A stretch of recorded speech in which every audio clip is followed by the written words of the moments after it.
বোন আমার, 12 বছর 15 বছর বয়সে তুমি কেন বিবাহের পূর্বে আরেকজনকে তোমার শরীর ধরতে দাও? আর যুবক ভাই আমার, কি বলিস কি তুই? এই পৃথিবী আর পৃথিবীতে যা আছে এর চেয়ে মূল্যবান হচ্ছে এই মেয়েটা। তো এরকম মূল্যবান একটা জিনিস ওর ধরে ছুঁয়ে তুই ওকে ওর মূল্য কমিয়ে দিবি? এত বড় জুলুম ওর প্রতি তোর!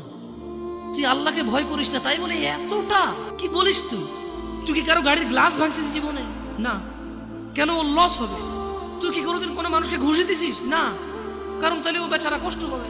তুই কি জীবনে কারো পেটে ছুরি ঢুকাইতেছিস? না। ও মরে যাবে, তাহলে ওর ফ্যামিলি ক্ষতিগ্রস্ত, লসে পড়ে যাবে। তুই কি কারো টাকা মারছিস কোনোদিন? না। তাহলে ওর ফ্যামিলি টাকার কারণে কষ্ট পাবে। তাহলে তুই কেন তুই এত ছোট ছোট বিষয়গুলো খেয়াল রাখিস যে আরেকজনের লস হবে?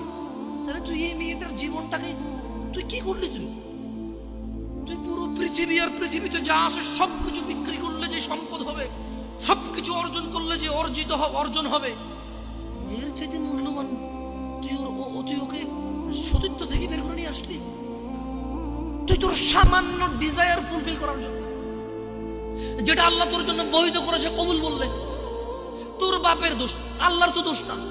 তোর বাপের দোষ, সমাজের তো দোষ না। তোর বাপ তোকে বিয়ে করে না ভাই আমার। তোর বাপ মনে করে তুই ছোট, 18 বছর বয়স তোর বাপ মনে করে তোর বাপ 16 বছর বয়সে হস্তমৈথুন করছে, তোর 22 বছর, তুই এখনো ছোট নুনু খাস, দুধু খাস।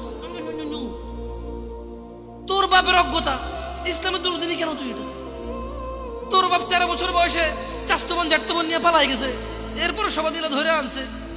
এরপরে তোর বাপের তোর দাদারা বলছে কলিযুগ শেষ হয়ে গেছে। 20 বছর আগের কথা বলতেছে। তোর বাপ 14 বছর বয়সে লুকায় লুকায় খেরেছিল ওই কি। আরে ভাই, আপনি শহরের ভাই, শহরের বয়স করতে হয়েছে। হ্যাঁ, আর সব মানুষ শহরে গেলে আমি দেখছি তো। ঢাকা শহর খালি হয়ে যায় কেন তাহলে? ঈদে আমারে বলেন না যে আমরা না ঢাকা শহরে থাকি, কিছু বুঝি না। হ্যাঁ, এবার বলবেন না আমাকে, আমি বাংলা পারি, একটু পারি, এবার বলার দরকার নেই আমাকে। না, আমরা জানি আপনার সব মানুষই গ্রামে, ঢাকা শহর ঈদ হলে সব খালি হয়ে যায়, ওই যায় না। হ্যাঁ, তো তোর বাপ ওই যে এখন কেউ বলি না যে সুপারি বাগান চেনেন না, ওই যে খেরের চিন, এগুলো বোঝেন না, বললেন না আমার যে জামশেদ ভাই যে কন্টেক্সটে কথা বলার বুঝে আসবে। হ্যাঁ, একটু শিখলে তো ও বলার দরকার নেই। কেমন? আমি জানি আপনি বোঝেন না, বুঝেন ভালো দরকার। আচ্ছা, তো তোর বাপে 14 বছর বয়সে এই বাঁশবাগান আশবাগানে যে জেনায় লিপ্ত ছিল, তোর বয়স 25, কয় এখনো ছেলেটা বড় হয়নি। তো দোষ ইসলামের এখানে? তোর বাপের, তোর জান্নাতের প্রতি পরোয়া নেই, তোর টাকার প্রতি পরোয়া আছে। তোর বাপ তোর জান্নাত সেট করতে চায় না, তোকে নাকি ভালোবাসে। তোর বাপ তোর ইজ্জতের পরোয়া করে না, তোকে নাকি ভালোবাসে। তুই নাকি ভালো মানুষ, পৃথিবী আর পৃথিবীর সবচেয়ে সম্পদশালী জিনিসটাকে শুধু একটা এই মুখে মুখে চুমু দিয়ে একটা ওই যে এভাবে ছবি তুলেছি, এভাবে এভাবে। হ্যাঁ, এরপরে ফোল্ডার বানায়, ফোল্ডার লক করে রাখছে যাতে কেউ না জানে। এরপর ওই মেয়ের বিয়ে ঠিক হয়ে গেলে ধমক দেয়, ছবি পাঠাবো একটা একটা। সামান্য ডিজায়ার যেটা তোর হালাল ভাবে আল্লাহ দিয়েছে, একটু সবর কর, একটু সবর কর। তুই ক্লাস 5-এ পড়তেছিস, 6-এর জন্য ওয়েট করতেছিস না? তুই ক্লাস 8-এ পড়িস ভাই আমার, ছোট পিচ্ছি সোনামণি ভাই আমার। তোকে আমি আমার মাথায় রাখি, তুই বলছিস রাগ করিস না। তুই বললে আমি না অত তো সিনেমা নাটক দেখি না, তোরাই কস। তুই বললে আপন, তাকে আপন করে বলতেছি। আবার কইস না হুজুরের ব্যবহার খারাপ।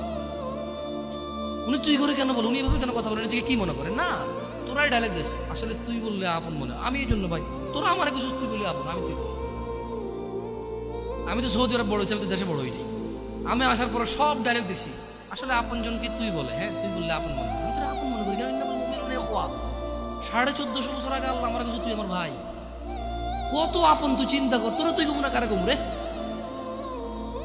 ভাই আমার? তুই আমার আচরণে যাইস না। হ্যাঁ, তুই আমার কত পুরনো ভাই তুই জানিস? আমার মায়ের পেটের ভাইটা আমি যেদিন জন্ম হয়েছি বুঝতে পারছি, সেদিন আমাকে আমার বাপ মা, আমার পরিবেশ বলছো আমার মায়ের পেটের ভাই। কিন্তু অ্যাজ এ মুসলিম তুই আমার ভাই 1450 বছর আগে এটা ঘোষণা হয়ে গেছে পৃথিবীতে। তোকে যদি আমি তুই না বলি, আদর করে না বলি, আপন না মনে করি, কাকে মনে করবো রে? তুই তো আমার তুই তো আমার আপন।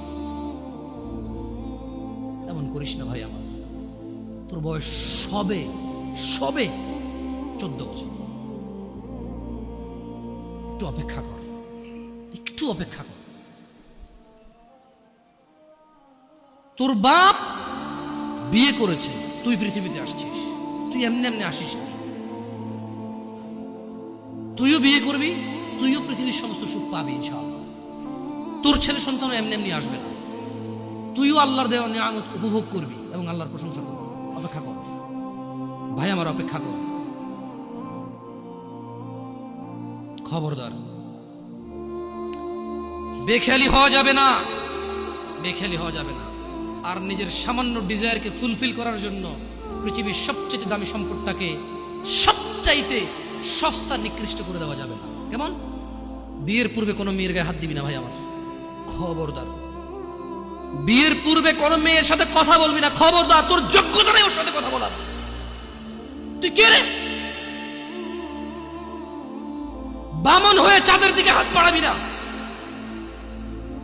আমার বোনরা চাঁদ,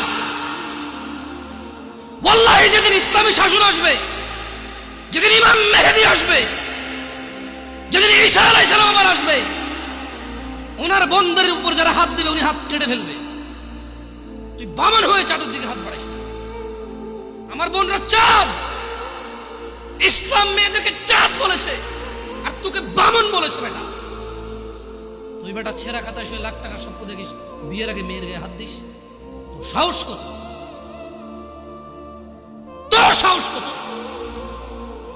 তুই জানিস না মুহাম্মদ সাল্লাল্লাহু আলাইহি সাল্লাম বলছে নেক স্ত্রী দুনিয়াতে যা আছে ওর চেয়ে বেশি উত্তম।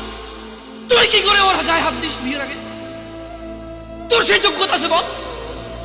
তোকে আল্লাহ জাহান্নামে ফেলবে, তোকে আল্লাহ জ্বলন্ত আগুনে নিক্ষিপ্ত করবে, তোর শরীর পচবে, তোর শরীরের গন্ধে জাহান্নামীরা থাকতে পারবে না। তোকে এত নিকৃষ্ট